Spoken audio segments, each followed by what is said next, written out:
sugaring is just straight up being a sugar baby, and it comes from an article in the Times written by this girl who did the classic, slept with an older man to pay for her bills and put herself through college. Okay. And they said sugaring in the U.S. has recently exploded alongside rising tuition costs and student debt. Seeking.com, Seeking Arrangements, all of these platforms are booming with sugar babies and sugar daddies.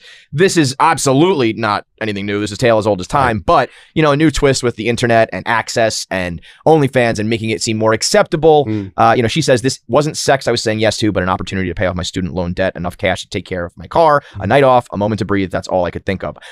You know, it was sex. Definitively there was sex. So this wasn't sex. Like, no, it was.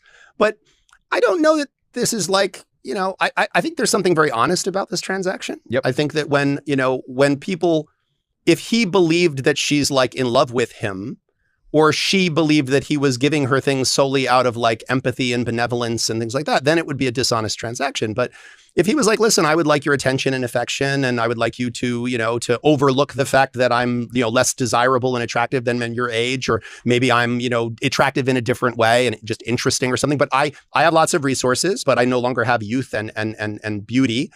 You have youth and beauty, but you don't have a lot of economic resources. We both have something the other one wants. Can we come to some accommodation or economy? I mean, an economy, I always get pilloried when I call love an economy, but love is an economy. Like love is all an economy is an exchange of value. You know, and you don't say like, well, in this economy, what's the value of apples to apples? Like, how many apples is worth apples? Apples are just worth apples. That's it. But like, how many apples equals a coconut? Okay, now we've got an economy. Like, I'll give you 2 apples for every 1 coconut. Okay, so in this situation, what did she get? $120,000. What did he get? He got the attention, affection, sex, all that stuff, the romance, whatever it might have been, from a younger woman who probably otherwise wouldn't have, if he didn't have money, be that interested in him.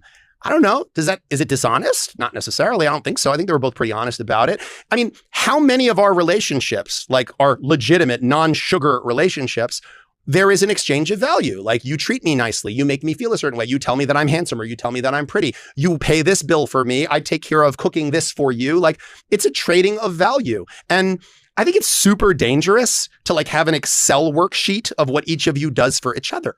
Because if it's like, well, I took out the trash. Well, you took out the trash last week. Well, I did the dishes. Well, doing the dishes is a lot harder than taking out the trash. Now we're counting the cost of everything we do for each other.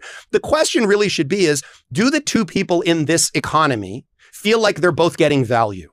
Do either of them feel like they're being taken advantage of? If the answer to those questions is we're both getting value and neither of us feels taken advantage of, everyone else shut the fuck up and leave these people alone, because they're having a relationship. Like, that's all that is a relationship. And you can put a name on that relationship. Like, a person who mugs you has a relationship with you, the mugger and the mugged. That's a relationship. Is it a good relationship? No, it's certainly not a desirable one. You shouldn't go looking for it. But is this a relationship that by definition is unhealthy and bad?